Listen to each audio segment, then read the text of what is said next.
high level meeting, dan namun ya kita laksanakan di sini untuk membangun suasana baru di Santana ini, di pertemuan ini, di Wajah Kopi. Sini hadir langsung dari Direktur TI Cirebon bersama seluruh jajaran, di mana dalam perbincangan ini kami ingin beliau ini, yang kita bincangkan ini dengan beliau ini, kita ingin membincangkan masalah-masalah di Kuningan dalam rangka peningkatan ekonomi masyarakat. Pasca pandemi corona itu tentu saja juga kita harus sudah saatnya lagi untuk merecovery, memulihkan perekonomian yang ada di masyarakat. Dan tentu saja kalau tidak kita berbuat nanti akan mengakibatkan tingginya inflasi. Berarti kegiatan outdoor resmi kayak begini baru sekarang ini, Pak? Ya, itu gagasan beliau luar biasa ini. Dan saya juga lebih nyantai begini, Pak. Pak, saat ini kondisi ekonomi Kuningan sendiri seperti apa? Ya, situasi kondisinya kalau saya lihat di Kuningan tingkat inflasinya masih rendah ya. Karena memang di kita ini masyarakatnya rajin, ketahanannya juga ya cukup bagus. Ketahanan pangan, ketahanan dalam segala hal, peternakan. Jadi dari sisi pertahanan mah masih tidak terlalu berdampak, tapi kan kita antisipasi. Dan hari ini kita sedang banyak membincangkan untuk membangun kembali sektor-sektor perekonomian. Upayanya seperti apa untuk upayanya? Ya, pemberdayaan, masuk ke sektor pemberdayaan. Karena dengan pemberdayaan ini akan terbangun kemandirian di masyarakat. Dengan kemandirian, insya Allah perekonomian akan menggeliat kembali. Terutama akan adanya daya beli, sehingga akan terjadi sirkulasi perputaran perekonomian dari Kuningan, oleh Kuningan untuk Kuningan.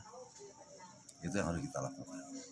Pas sejauh ini kan masih sektor pariwisata ya, Pak, yang jadi dominan. Pariwisata kita pikirkan, tapi kan kalau pariwisata kan orang datang ke sini jajan, mengeluarkan uang.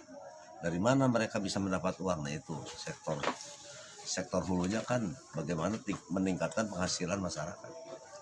Kalau penghasilan masyarakat kembali normal, insya Allah semua juga akan maju. Terjadi sirkulasi, perputaran, peredaran, perekonomian. Itu untuk di Kuningan bagaimana Pak? Yang program sekarang ini ya, yang itu sebenarnya konteks karya kreatif Jabar terkait dengan UMKM kreatif, dan memang itu meliputi seluruh wilayah Jabar, bukan hanya di Kuningan tapi termasuk di Ciayu Majakuning, itu juga diajak serta dalam program itu. Dan memang fokusnya kepada terkait dengan ini ya, fashion, lebih ke fashion. Itu yang lagi digarap di KKJ ini. Tapi jangan khawatir, untuk UMKM yang lain pun kita akan masih lihat, kita akan masih bisa kembangkan, karena memang terus terang untuk kondisi saat ini salah satu pilar yang penting untuk kita dorong terus. Jadi mungkin Pak Bupati juga tadi informasikan bahwa pilar UMKM ini memang sangat didorong oleh pemerintah. Bahkan ada kebijakan-kebijakan dari Resta Kredit, termasuk pembiayaan kredit, termasuk dari Pak Bupati juga tadi istilahnya ada pendanaan untuk UMKM. Itu salah satu concern yang memang harus kita sepakatin bareng-bareng, karena memang UMKM adalah sumber pertumbuhan ekonomi baru. Apalagi nanti kalau UMKM itu didekatin dengan suatu proses digitalisasi. Kalau itu, karena terus terang zaman sekarang, zaman COVID, kalau nggak digital kayaknya ada yang kurang. Mungkin kita bisa berbuat tapi tidak nendang lah. Nanti kalau dengan digitalisasi mungkin bisa lebih nendang hasilnya. Termasuk juga dalam konteks sekarang ini UMKM itu mungkin banyak dibantu oleh sisi permodalan, sisi supply. Tetapi kita juga perlu harus dorong sisi konsumsinya, demand-nya. Nah ini caranya seperti apa? Banyak cara. Misalnya ada kebijakan, mungkin kalau nggak salah secara nasional akan ada semacam program mengenai budaya istilahnya bangga produk lokal, bangga produk UMKM. Nah mungkin di Kuningan juga bisa didorong untuk ke situ supaya sirkulasi dari proses produk UMKM ke konsumsi itu berjalan. Karena memang terus terang kita sadari saat ini untuk konsumsi itu memang agak sedikit melemah, bukan sedikit ya Pak, mungkin melemah konsumsi masyarakat, sehingga secara nasional kemarin salah satu pilar yang membuat kontraksi itu adalah konsumsi masyarakat. Dan untuk di sini kenapa kita juga hadir di sini, karena kita juga ingin melihat salah satu yang kita bina dari Bank Indonesia itu adalah pariwisata. Karena pariwisata yang kita harus dorong, karena pariwisata itu kalau secara nasional itu adalah mendatangkan devisa yang sangat besar, sehingga secara current account defisit itu bisa selalu ini. Itu sih sebenarnya kenapa kita di ruangan ini Pak ya, secara informal, karena memang saya pahami Pak Bupati lagi fokus kepada COVID gitu loh. Kalau secara formal nanti di ruang rapat dengan membahas mengenai itu, saya kasihan gitu. Makanya kita lakukan pendekatan dengan seperti ini. Itu sih, jadi kenapa kita di sini juga, ya ini adalah salah satu keindahan alam yang mungkin suatu saat mungkin bisa kita coba jajaki untuk proses pendampingan atau apa. Mungkin ada saran Pak untuk UMKM di Kuningan gitu untuk supaya bisa lebih kreatif lagi gitu masa Ya. dari BI sendiri gitu. Ya, kalau dalam kondisi sekarang memang satu yang perlu kita pahami adalah UMKM harus punya jiwa struggle ya Pak ya. Ya. Struggle. Karena memang kondisi sekarang nggak mudah gitu. Dan dengan kebijakan-kebijakan yang diambil oleh pemerintah pusat, termasuk rekstrak, termasuk bantuan itu, cobalah dimanfaatkan. Bisa saja dengan model semacam substitusi mengenai produk, itu bisa sebagai salah satu alternatif.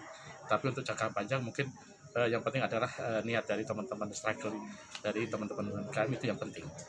Tadi Pak Bupati juga menyampaikan, apapun yang kita bantu, dana apapun kita bantu, tapi kalau sisi individu UMKM-nya tidak punya jiwa struggle, tidak jiwa pejuang, lama-lama juga akan turun. Nah, terus berikutnya adalah yang tadi saya sampaikan, coba dekatkan dengan digital. Karena sekarang dengan protokol COVID kan nggak bisa ketemu langsung. Jadi dengan model istilahnya jual beli transaksi secara online, dan ini trennya adalah kalau yang menggunakan transaksi online itu rata-rata lebih naik daripada yang tidak melakukan transaksi secara online. Online shop gitu ya Pak ya. Untuk pertumbuhan ekonomi Kuningan sendiri seperti apa Pak? Kalau secara Kuningan mungkin kalau BPS tidak mengeluarkan Mas per bulan, triwulan itu tidak, tapi memang secara Jawa Barat memang kemarin baru dirilis untuk triwulan kedua itu kontraksi. Jadi kalau triwulan pertama itu positif, triwulan kedua kontraksi, dan ini semuanya nasional juga kontraksi. Nah, oleh karena itulah makanya di semester triwulan 3 ini dengan sudah mulai dibuka istilahnya adaptasi kehidupan baru Pak ya, terus dibuka ada 9 sektor yang produktif yang sudah mulai dibuka untuk operasional. Yang penting bagi kita adalah sektor itu produktif tapi tetap aman dalam arti ya monggo diperhatikan protokol COVID. Kalau nanti protokol COVID ini nggak diperhatikan, terjadi sesuatu lagi, akan balik lagi gitu. Makanya beberapa sektor yang sekarang dibuka, pariwisata ataupun pertanian, itu upayakan adalah benar-benar istilahnya produktif tapi tetap aman. Itu supaya apa Mas? Supaya nanti di triwulan 3 ini tidak terjadi kontraksi lagi. Kalau Anda terjadi kontraksi kan teman-teman tahu, Singapura sudah kontraksi dua triwulan misalnya.